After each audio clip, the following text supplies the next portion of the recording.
Hello, and thank you for tuning in to our take of the River Community Hospital. Before diving into Case 25, I wanted to introduce our team. My name is Amber Hill, and I worked alongside Jeff Dreer, Nia Passman, and Casey Darling.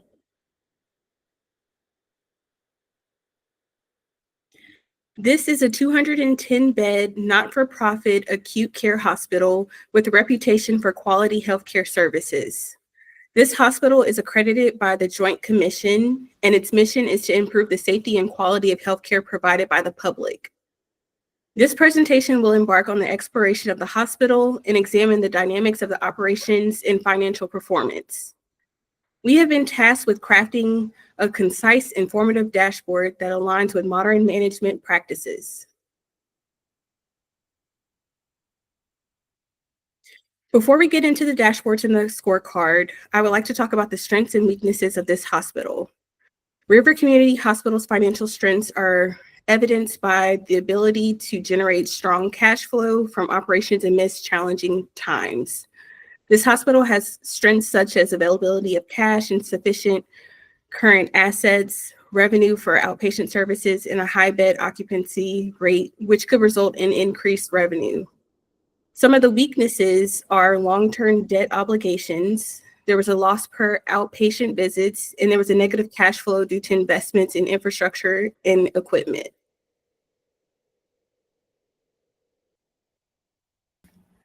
I'll be discussing the key financial performance indicators, or the KPIs, that we've selected to evaluate River Community Hospital's financial health and sustainability. So as a nonprofit acute care facility, financial stability is crucial to ensuring continued high quality care for our community. And with this in mind, our financial dashboard focuses on 5 core metrics: our profit per inpatient discharge, our net revenue per discharge, expense per discharge, expense per adjusted discharge, and our Medicare revenue percentage. The red and green to the right of the screen discern whether they are above in green or below in red our median target goals, which are also listed there. 2021 has been below our target threshold, specifically in that expense per adjusted discharge area. But I want to discuss the metrics and why we're analyzing each of these. So I want to speak to why these were chosen. The first is the profit per inpatient discharge, and this metric helps us assess the hospital's profitability on a per patient basis, considering all the costs and revenues associated with inpatient care. As for our net revenue per discharge, this tells us how much revenue is generated for each inpatient discharge, and it's crucial for understanding our financial efficiency in regards to this. As for our Medicare revenue percentage, given that a large portion of our patient base relies on Medicare,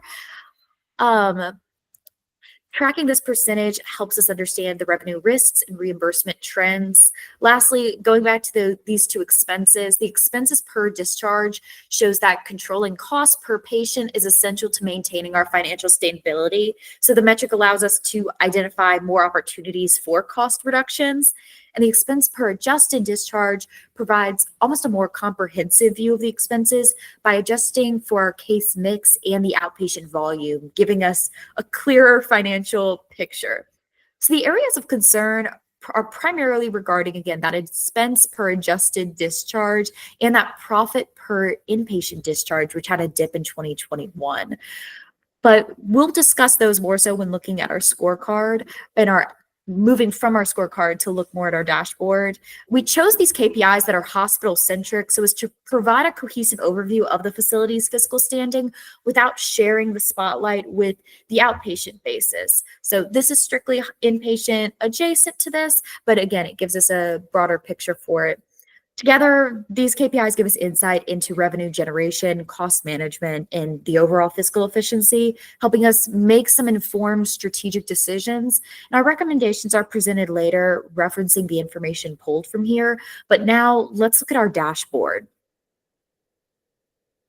This is a mock-up dashboard depicting the scorecard information in more visual, trackable patterns.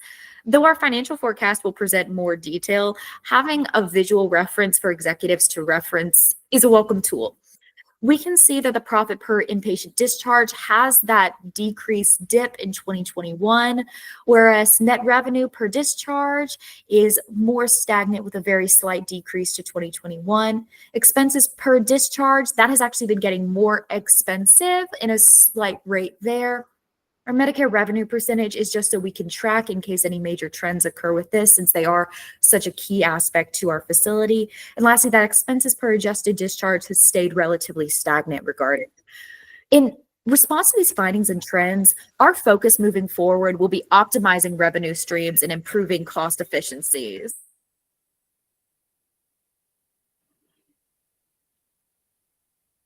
So moving forward, we will discuss operational proficiency here at the River Community Hospital. As you can see, we have the River Community Hospital scorecard as it targets our 5 KPIs we've discussed as are decided as our operation performance. We'll start with occupancy rate. This indicates the percentage of occupied beds in the hospital. This occupancy rate has been consistently below the target and median value, suggesting that the hospital is not filling all the beds as expected.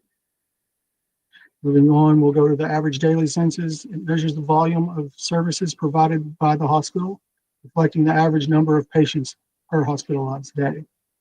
The average daily census, the value is significantly lower than both the target and median values, which could point out a lower hospital utilization rate. Next KPI we have would be the average length of stay. And the KPI measures the average duration of a patient's stay within the hospital. The average length of stay is below the targeted 6.8 days, which suggests patients may be discharged earlier than expected, additionally indicating improved patient flow.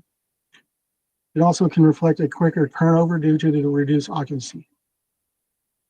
So followed that would be the adjusted length of stay. The adjusted length of stay is based on acuity, diagnoses, and other relevant variables, giving more nuanced picture of how the actual hospital is operating, especially in terms of revenue use. This indicator will be below the targeted median values, which could indicate the patients are staying shorter times than expected, possibly due to less complex cases or other operational factors such as hospitals' occupancy and efficiency. Finally, we'll review the FTEs of the occupied beds. This tracks the number of full-time equivalents per occupied bed, providing the insight into staffing efficiencies. With this KPI, we've discovered that the FTEs per occupied bed are below the target median values, which suggests better efficiency in staffing, or we're understaffing relative to the occupancy of the hospital. So in summary, we'll look at our KPIs dashboards, and we can see that the hospital appears to have struggled with occupancy rates and average daily census, which is lower than expected, indicating that it may be underutilized in terms of patient volume.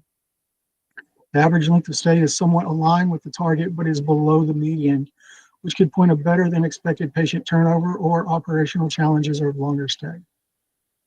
The adjusted length of stay being below the target could indicate that the hospital is discharging patients more quickly than anticipated. And finally, staffing appears to be relatively efficient, but the patient volume continues to decrease. It might lead to concerns about adequate staffing levels. So financial forecasting allows RHC to plan for sustainable growth. This is the forecasted income statement for the next few years. And while we do see increases for the overall total revenue for the forecast of 2022, 2023, and 2024, we are also seeing an increase in expenses. So the forecast for RHC finances is at a critical stage within the next few years in having a balanced and having it handled accordingly is key. Strategic planning will help us allocate resources efficiently.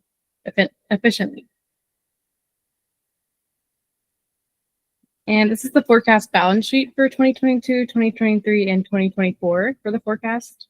We can see that once again, we have total assets that are projected to grow. They're projected to grow from $165,000 in 2021 to $242,000 in 2024. And this is driven by investments in property, equipment, and receivables. Whereas liabilities are expected to rise also from 101,000 in 2021 to 143,000 in 2024. And this reflects increases in long-term debt and operational costs. And while there is an increase in total assets, the significant increases in total liabilities is a cause for concern if RHC were to continue without recommended solutions. And RHC generates revenue primarily from their key customers from Medicare, Medicaid, and other government programs. There are multiple avenues for this revenue from both inpatient and outpatient services. And the supplier of funding for RHC is primarily their long-term debt, which is why financial planning is a necessity to manage this.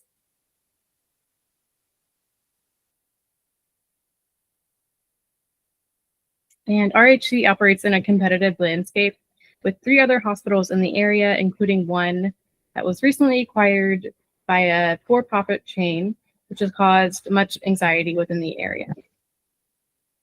To meet future aspects and prospects and remain competitive, RHC must focus on operational efficiency, financial growth, and maintaining accreditation for Medicare and Medicaid reimbursements, as this is a large portion of revenue for River Community Hospital.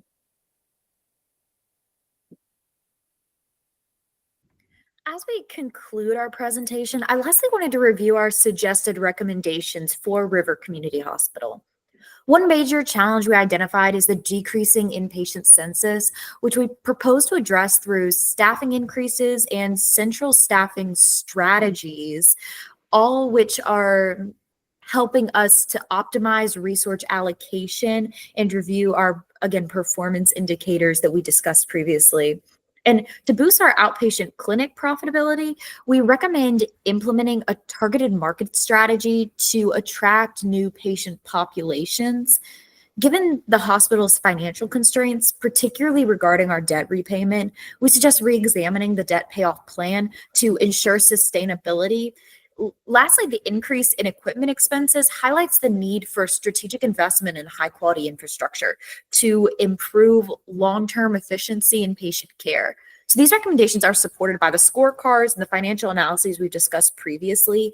And by implementing these strategic recommendations, we can encourage financial stability, improve operational efficiency, and ultimately enhance patient care. Our focus should always remain on delivering this high quality, accessible healthcare to the community while maintaining fiscal responsibility. And ultimately, we do think that these recommendations could help turn our hospital into a better direction. But thank you for your time.